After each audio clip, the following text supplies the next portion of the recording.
はい、皆さんこんにちは、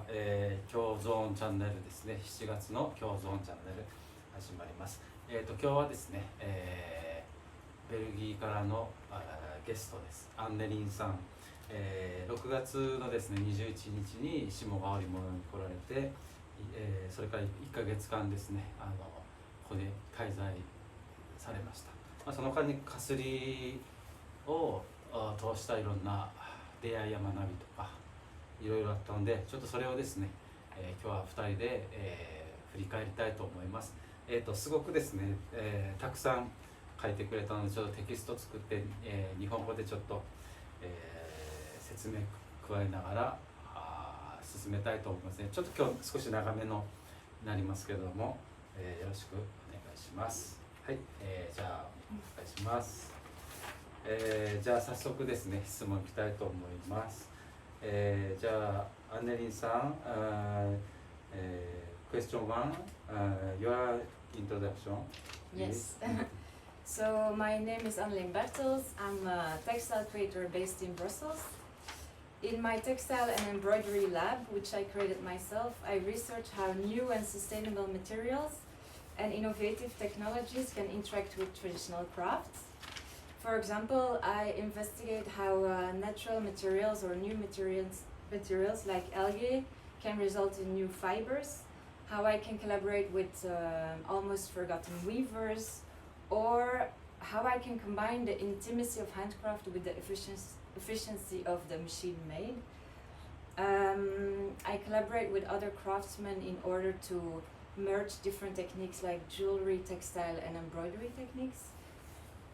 For example, through an ongoing collaboration with a goldsmith that is based in Amsterdam, we are researching how we can combine jewelry techniques with textile techniques and how we can really create a new material or even a new craft in the future. My main focus is to create a contemporary vision on embroidery applications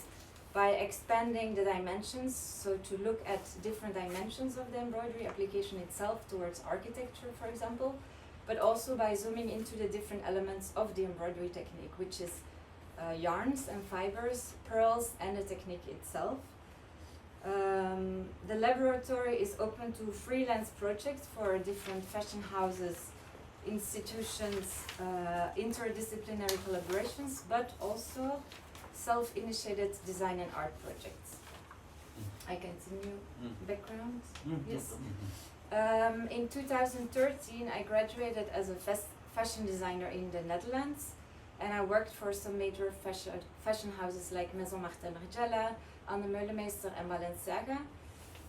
But I could already feel in the beginning of my professional experiences that I was more drawn towards the creating of my own materials, which was actually textiles. So that's why I decided to create my own textile and embroidery lab, where I can really dive into the making process of the material of textiles itself that can serve in the end for different multidisciplinary purposes. And so I also felt that the depth and the innovation I was missing while working in the fashion industry, I can really feel way more present in my work nowadays as a textile creator. So I keep perfecting my artisanal haute couture embroidery techniques, but on the other hand, I also dive into creating my own pearls from wasted materials and wasted objects that can serve in the end again for a more commercial purpose. But at this stage of the research, it's more like about the experimentation. Also, since September 2022, I'm part of the incubator program of Mad Brussels in Brussels. They guide me with coaching to help me develop my creative and business side of my textile and embroidery lab. And most of all, I would say that my mission is to create awareness on how things are made, and also our relationship towards the objects and the products that we wear and use every day. Thank you. マイクの構造ですね。刺さってなかった。Oh, we have to start again. ちょっと待って。OK。ちょっとマイクのコードが刺さってなかったんですが、このまま続けたいと思います。じゃあちょっとI translate。彼女はですね、アンネリーン・ベルテスさん、ベルギーのですねブリュッセルを拠点として、活動されているテキスタイルクリエイターさんなんですけれども、彼女はですね、刺繍とかジュエリー、あとテキスタイルっていうものをですねいろいろこう、探求されてまして、自身の作品を作ったりとか、いろんな、コラボレーションや、これからですねなんかもっといろんな活動の幅をちょっとフリーランスとして広げていきたいっていうところでですね、今回ちょっと日本にですね、日本にはもう5月からずっと2ヶ月以上滞在されてて、いろんなところ各地回ってですね、最後に、この久留米絣の産地下川である、中でですね久留米絣を学びたいというところで、下川のものに1ヶ月間滞在されました。で、ちょっとバックグラウンドとしてですね、彼女がちょっと今言ってるっていうのはですね、すごくですね彼女はすごく印象的な言葉をですねすごく使われるんですけれども、日本語でちょっと直訳するとですね、なんかそういう、コラボレーションとか、こう2つのものがこう1つにこう掛け合わせて何が生まれるかっていう場合のなんか表現の仕方がですねすごくこう特徴的で、僕はそれがすごくなんか魅力的に感じるんですけれども、2つが混ざり合ってこうなっていくのを溶かすっていうこう表現を使ったりとかですね、されました。すごくそれがちょっと最初に印象に残りました。で、彼女はオランダでファッションデザインを学んだ後にですね、いくつかの、大手、ファッションブランドでデザイナーとして活動された後に、そこからなんか刺繍とかですね、ジュエリーとかなんかそういうところにすごくこう興味関心を示して、ただ彼女が言ってたのはですね、ファッション業界の時間の流れと、僕たちみたいなテキスタイルものづくりですね、職人の時間の流れっていうのはすごくこう違ってて、やっぱ彼女はすごくこのものづくりの方にもっと近いところでいろんなことをしたいというですねことを考えてあるそうです。やっぱりこのなんていうかな、こう人間らしいというかゆっくりした時間の流れの中でですね、いろんな自分のものづくりに対する情熱をこう傾けたいっていうところでですね、ブリュッセルのインキュベータープログラムっていうのに、所属して、そういうなんていうかな、繊維文化っていうのを織り交ぜて、そこから生まれる革新的なものづくりとか、それをなんかすごくこう叙情的で詩的な表現でですね、こうなんとかそういう芸術的な感性とこう職人のものづくりっていうのをこう掛け合わせたなんかものを、こう作りたいっていうようなことをですね、すごくこう情熱的に語ってくれます。はい。じゃあセカンドクエスチョン。Your purpose of coming to Japan? That's a very long answer, but it started some years ago. My fascination for Japanese craftsmanship. I was reading the books of, I hope the pronunciation is okay, Tsutsu Yanagi. He was a philosopher, Japanese art critic and founder of the Mingei movement in the late 1920s and 1930s. I found one of his books on a trip in Portugal, and so I started to read them. For example, The Beauty of Everyday Things and The Unknown Craftsman, a Japanese insight into beauty. It awakened my love for Japanese craftsmanship on textiles even more, and as a result I started to dive deeper into the history and the different crafts that were present in Japan. And then thanks to a grant of Flanders State of the Art, I got the opportunity to make my dream come true and really start to plan my research trip of 3 months in total in Japan. So I started my trip in the 1st of May until the end of July, so I still have 1 more week to go. And the main goal was to study the techniques Hiki, Baku, Bashofu, and Kasuri.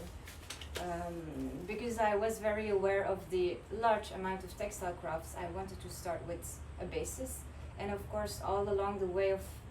the way during my trip, I came across many other crafts that I started to include into my research. My main mission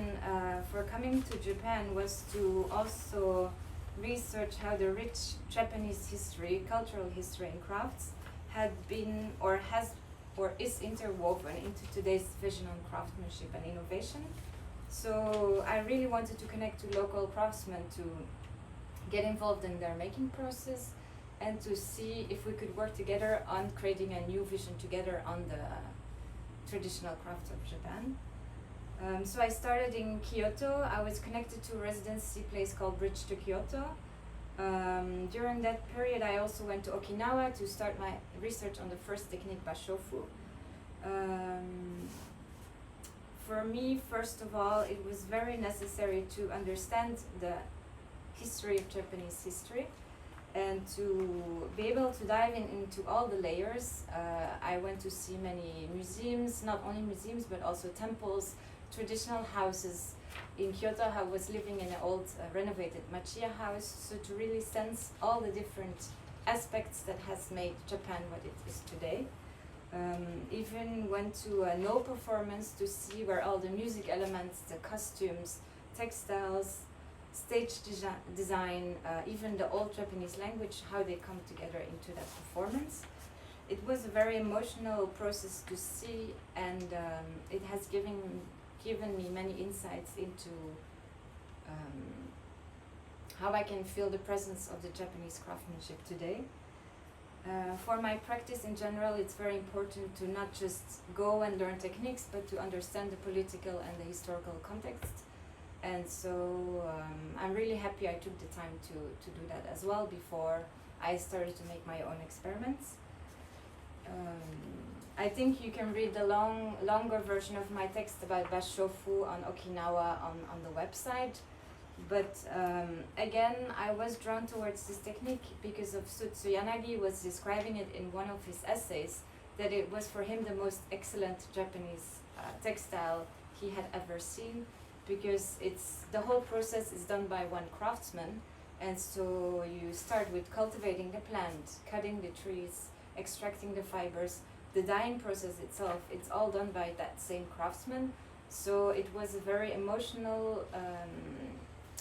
let's say, process to learn. I only learned to cut the trees, extract the fibers, but it really has done something with me, which I want to take back to Belgium and continue researching in Belgium how we can also use our natural environments more in our design practice in Europe. And then the last part of my research was about Kuremeika's story. Back in Belgium, I already had an immediate attraction towards the very mathematical and graphic way of preparing the fabric with their tying techniques. And then somehow according to the law of attraction, I think, I was lucky enough to meet Kiyozo Shimogawa in Première Vision in Paris. And I could sense immediately by having a very short moment with him and observing his website that he was very open to keep the tradition alive with respecting the old traditional way of producing, but being open to invite international artists and collaborate with them together to create a common research. And because for me, as a designer, the process of creating a material is actually the biggest inspiration for me to make something new. I was very happy to be included in the whole making process here at Shimogawa Orimono, and to see all the 30 making steps was a very nice process. Let's say that each step of the making process is almost like a beautiful choreography, because I could see the machines almost doing their dance together with the hands and the threads. and it has been very inspiring to see that dance actually every day. And somehow it was interesting to see that immediately I got drawn towards the process of kukuri, of tying the threads, and each time I could see them hanging in the morning in front of the factory, I could really sense pure joy. So I think it indicates that I will have to do something with this in my future experiments. I think that's it for now. はい。ちょっと次の質問まで行ってしまったかもしれない。ですね、まず彼女の来日の目的ですね。これはですね、やっぱりその、ヨーロッパっていう国もすごく歴史があって文化があっていろいろと魅力的なであることには間違いはないですけれども、やっぱその、そういったヨーロッパの人から見てこの日本という国のですね、やっぱりそういう職人の、技術やったり、その日本という国が持つ歴史とか文化とかそういうもの